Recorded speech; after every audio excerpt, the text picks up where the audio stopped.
নমস্কার। নমস্কার। আজকে অনেকগুলো দিনের পরে এলাম ভিডিও বানাতে। ঠিক এটা ভিডিও নয়, কারণ অনেকেই আমাদেরকে আমেরিকায় নতুন H1B ভিসার যে নিয়মগুলো এসছে সেই নিয়ে প্রশ্ন করেছে। তো মনে হলো সেই ব্যাপারে একটুখানি কথা বলা দরকার, কারণ আমরাও তো এখন এই দেশেই আছি। তো আপনাদেরকে পুরো ব্যাপারটা বলি। শুক্রবার দিন ঘটনাটা ঘটেছিল, তাই না? শুক্রবার দিন, হ্যাঁ, দুপুর দিকে, আমাদের টাইমে দুপুরবেলা আর কি।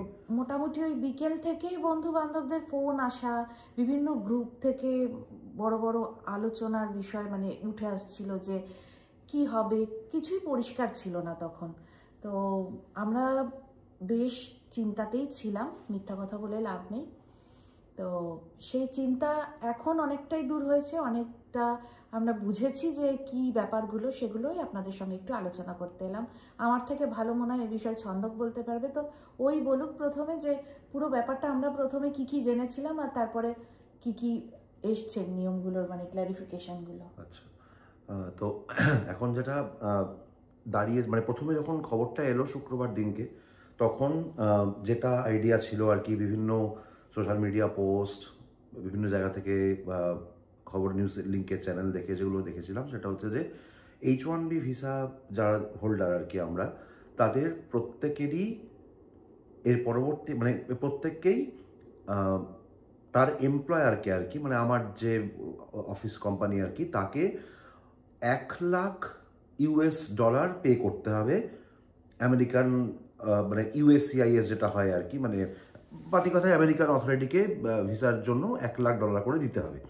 এবং সেটা প্রথমে যখন এলো এরকমও কথা হয়েছিল যে এটা নাকি প্রত্যেক বছর দিতে হবে। তো মোটামুটি H1Bর টাইম লিমিট হচ্ছে প্রথমে 3 বছর, তারপরে অটো একটা রিনিউয়ালের অপশান থাকে, বাই ডিফল্ট যেতে মানে হয়েই যায় সবার আর কি, আরও 3 বছর। তো টোটাল 6 বছরের টাইম থাকে। তো $1,00,000 করে 6 বছর মানে $6,00,000 অবধি দিতে হবে। এটা ছিল ইনিশিয়াল এটা। এবং এটা বেসিক্যালি বলা মানে হচ্ছে যে মানে আমেরিকার কোনো H1B লোককে চাই না বেসিক্যালি, কারণ $1,00,000 প্রত্যেক বছর দিয়ে কোনো এমপ্লয়ার বা কোনো কোম্পানি তার এমপ্লয়িকে আমেরিকা পাঠাবে না। এটা সম্ভব না, এটা মানে এটা অ্যাবসার্ড ব্যাপার, সম্ভবই নয় জিনিসটা। তো তারপরে আবার কিছু খবর থেকে পেলাম যে না, এটা প্রত্যেক বছর নয়, এটা একটা ওয়ান টাইম ফি। কিন্তু তখন অবধি এই ক্ল্যারিটিটা আমাদের কাছে ছিল না যে যারা অলরেডি এখানে রয়েছে তাদেরকে পে করতে হবে নাকি যারা নতুন আসছে তাদেরকে পে করতে হবে। তারপরে আস্তে আস্তে ক্ল্যারিটিটা এলো একটা যে যাদের 2025 অবধি ভিসা হয়ে গেছে, মানে ধরুন এই বছর যাদের মানে লটারিতে নাম এসছে আর কি, 2025 যখন লটারি হয়েছে আর কি, এবং যাদের অলরেডি ভিসা প্রসেসিংয়ের মধ্যে রয়েছে, স্ট্যাম্পিং চলছে, এগুলো হচ্ছে আর কি, মোটামুটি অক্টোবরের মধ্যে সবার স্ট্যাম্পিং হয়েই যায়। তো আশা করা যায় তাদের মানে এবং তাদের ক্ষেত্রে অসুবিধাটা হবে না। এখন ফাইনাল যেটা দাঁড়িয়েছে, নেক্সট ইয়ার অনওয়ার্ডস মানে 2026-এ যখন আবার এই ভিসার অপশানটা খুলবে, সেটারও একটা নিয়ম এসছে যে লটারি এবছর আর পরের বছর থেকে আর হবে না, পরের বছর থেকে শুধুমাত্র ওয়েজেস বেসিসে হবে আর কি। মানে একটা সার্টেন অ্যামাউন্টের স্যালারি না হলে, মানে একটা সার্টেন অ্যামাউন্টের স্যালারি হলেই সে এলিজিবল হবে H1Bতে আসার জন্য, কোনো লটারি আসার কিছু হবে না। এটা হচ্ছে 2026-এর রুল, এখন অব্দি যেটা এসছে আর কি। মানে চেঞ্জ হতে পারে, এটা তো সবসময় একটা কনস্ট্যান্ট চেঞ্জ হতেই থাকছে আর কি ব্যাপারটা। আপাতত যেটা দাঁড়িয়েছে সিচুয়েশন, সেটা হচ্ছে যে 1 নম্বর, যারা অলরেডি এখানে রয়েছে H1Bতে তাদের এই মুহূর্তে কোনো রকম টাকা দিতে হচ্ছে না। 2 নম্বর, যারা এখানে রয়েছে তারা এখন যে কোনো কাজে দেশের বাইরে যেতে পারে, যাদের প্রপার ভ্যালিড ভিসা রয়েছে, এবং সেটা যেহেতু অলরেডি আগের ভিসা রয়েছে তারা বাইরে যেতে পারে। এরকম কোনো ব্যাপার নেই যে ওই 21 সেপ্টেম্বরের মধ্যেই তাকে ফিরে আসতে হবে, না হলে তাকে পেনাল্টি মানে ওই টাকা দিতে হবে। ভয়ঙ্কর ব্যাপার তৈরি হয়েছিল, মানে এরকমও শুনেছি আমরা যে সেদিন এই দেশ থেকে ইন্ডিয়ায় যাচ্ছিল এরকম কিছু ফ্যামিলি প্লেনে ওঠার পরে নেমে এসেছে যে 21 সেপ্টেম্বরের মধ্যে এদেশে ঢুকতে হবে। সেদিন হয়তো 19 তারিখ ছিল। হ্যাঁ, মানে তার কাছে ইমিগ্রেশন এইচআর থেকে ফোন এসেছিল, তখন সে অলরেডি ফ্লাইটে বোর্ডিং হয়ে গেছে। অনেক অফিস থেকে মেলও করেছিল যে যারা দেশের বাইরে আছো 21 তারিখের মধ্যে ফিরে এসো। কারেক্ট, হ্যাঁ, অনেক কাছে এরকম মেল এসেছিল। বেশিরভাগ মেল যেটা এসেছিল আর কি, সিচুয়েশন হয়ে গেছিল সেই দিন। হ্যাঁ, বেশিরভাগ মেল যেটা এসেছিল যে এই মুহূর্তে মানে ইউএস থেকে বেরিয়েও না আর কি, এটাই ছিল মেন এটা আর কি। তো আপাতত হ্যাঁ যেটা বলছিলাম, তো আবার জাস্ট রিক্যাপ করি ব্যাপারটা। 1 নম্বর হচ্ছে যে এখন এখান থেকে মানে 2025-এ, এখন আজকে ডেটে বলছি, আজকে তো 22 সেপ্টেম্বর, তো এই মুহূর্তে যারা ভিসা হোল্ডার রয়েছে, H1B ভিসা হোল্ডার, তাদের ট্রাভেল করার নিয়ে কোনো রকম অসুবিধা নেই, তারা দেশের বাইরে যেতে পারে, 1 নম্বর। 2 নম্বর, যারা অলরেডি এক্সিস্টিং ভিসা হোল্ডার, মানে ধরুন আমি বা আমরা আর কি, তাদেরকে কোনো রকম রিনিউয়াল ফি দিতে হচ্ছে না, ঠিক আছে, সরি রিনিউয়াল নেই, তাদেরকে কোনো রকমই এই $1 লাখ পেমেন্টটা তার এমপ্লয়ারকে করতে হচ্ছে না, 2 নম্বর।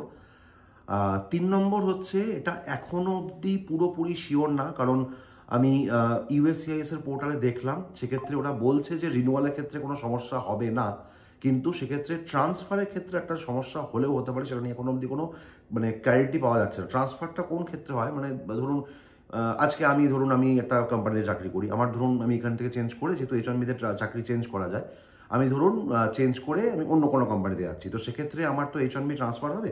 তো এই ট্রান্সফারটা ক্ষেত্রে এই $1 লাখ দেওয়াটা ব্যাপারটা অ্যাপ্লিকেবল কিনা, সেটা নিয়ে এখনো ক্ল্যারিটি আমার কাছে নেই। হয়তো এসে থাকতে পারে, এত নিউজ চারদিকে চলছে, সব খবর ফলো করা সম্ভব না, এবং সবগুলো খবর আনলেস এটা USCIS এর নিজস্ব পোর্টাল বা ওই ওয়াশিংটন DC নিজস্ব যেটা মানে ওদের একটা পেজ রয়েছে, ওখান থেকে যদি না আসে, অন্য কোনো সোর্সের খবরে বিশ্বাস না করাই ভালো। এটা আমি সবার জন্য বলবো। প্রচুর ভুয়ো খবর মার্কেটে ছড়াচ্ছে এখন, তো সেগুলোতে বিশ্বাস না করে USCIS এর যেটা মানে নিজস্ব ওয়েবসাইট সেটা, এবং প্রেসিডেন্ট হাউস থেকে যেটা খবরটা আসে আর কি, সেগুলো শুধু এই দুটোর উপরে রিলাই করুন এবং তার উপর বেস করেই এগোন। প্যানিক করবেন না, কারণ দেখুন প্যানিক করে কোনো লাভ নেই এখন, এখানে আমাদের হাতে তো কিছু নেই, এখানে যে দেশে যেরকম নিয়ম সেটা মেনে আমাদেরকে চলতে হবে।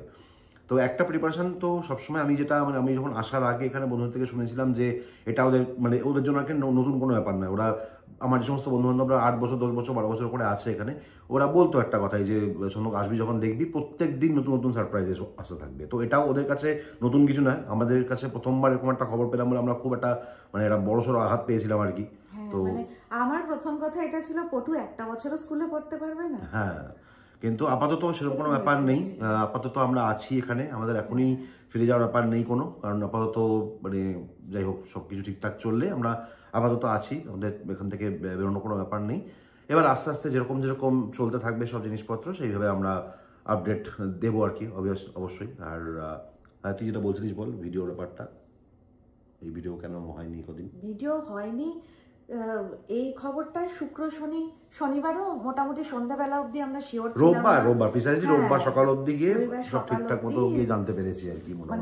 অনেক ভুল খবর আসছিল, কোনটা বিশ্বাস করব কোনটা বিশ্বাস করা উচিত হবে না এগুলো আমরা বুঝতে পারছিলাম না। তো যদি চলে যেতে হতো তারও একটা মেন্টাল প্রিপারেশন আমরা মোটামুটি নিয়েছিলাম আর কি, যে দেখা যাক কি হয়, গেলে তো সবাই যাবে, তো চলে যাবো, এতে তো খারাপ কিছু নেই।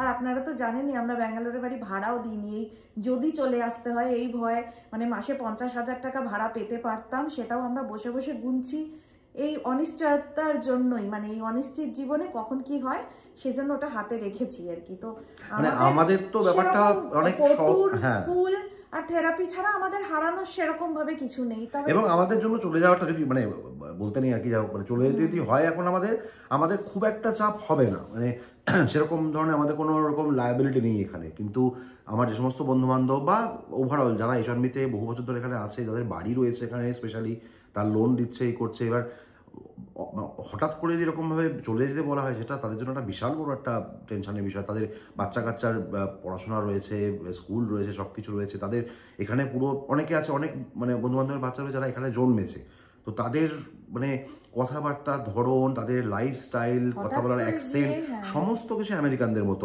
ওরা বাংলা অনেকে হয়তো বুঝতে পারে বা বলতে পারে, বেশিরভাগই সেরকমভাবে অতটা অ্যাকাস্টম নয়। তাদেরকে যদি আজকে কলকাতা ফিরে যেতে হয় বা তাদেরকে যদি তাদের নিজস্ব নেটিভ জায়গায় ফিরে যেতে হয়, সেটা ইন্ডিয়ার যে কোনো শহরে হতে পারে, সেখানে গিয়ে আবার অ্যাডজাস্ট করা, এগুলো একটা খুব খুব বড় লেভেলের চ্যালেঞ্জ হতে পারতো আর কি। এবং আমি হতে পারতো এই জন্য বলছি আর কি, কারণ এখনো অবধি কিন্তু যেরকম নিয়ম প্রত্যেক সময় পাল্টাচ্ছে, এখন অবধি একদম 100% শিওর হয়ে বলা যায় না যে হ্যাঁ এটাই আমি যেটা এখন বলছি এটাই ফাইনাল, এর বাইরে কিছু হবে না।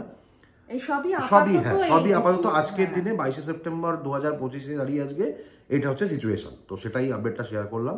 এবার দেখা যাক কি হয় না হয়, আবার সেরকম সিচুয়েশন হলে আমরা আবার নিশ্চয়ই ভিডিও করব। তো আমিও সবাইকে একটা কথা বলে নিই, আরও অনেকে যেহেতু আমাদের সঙ্গে যোগাযোগ করেন, যারা রিসেন্টলি এসছেন এখানে, তারাও অনেকেই টেনশন করছিলেন বা অনেকে চিন্তায় ছিলেন আর কি। আমি সবার জন্য একটাই কথা বলবো, প্যানিক করবেন না প্লিজ, ঠিক আছে? প্যানিক করে কোনো লাভ নেই, আবার বলছি প্যানিক করে কোনো লাভ নেই, মাথা ঠান্ডা রাখুন।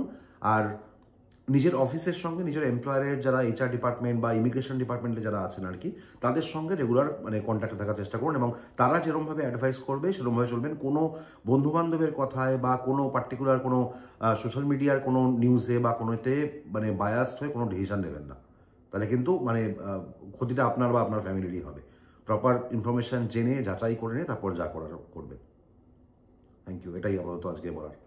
তো আমাকে যারা জিজ্ঞাসা করেন যে তোমরা কতদিন থাকবে ওই দেশে, বা তুমি সমস্ত ভিডিওয়ে আমরা তো এখানে মানে অনিশ্চিত যে কোনো দিন বাড়ি চলে যাব, এই কথাটা কেন বলো, এইটা একটা মানে আমাদেরকে চোখে আঙুল দিয়ে দেখিয়ে দিল যে হ্যাঁ আমরা সত্যিই সবাই অনিশ্চিত এখানে।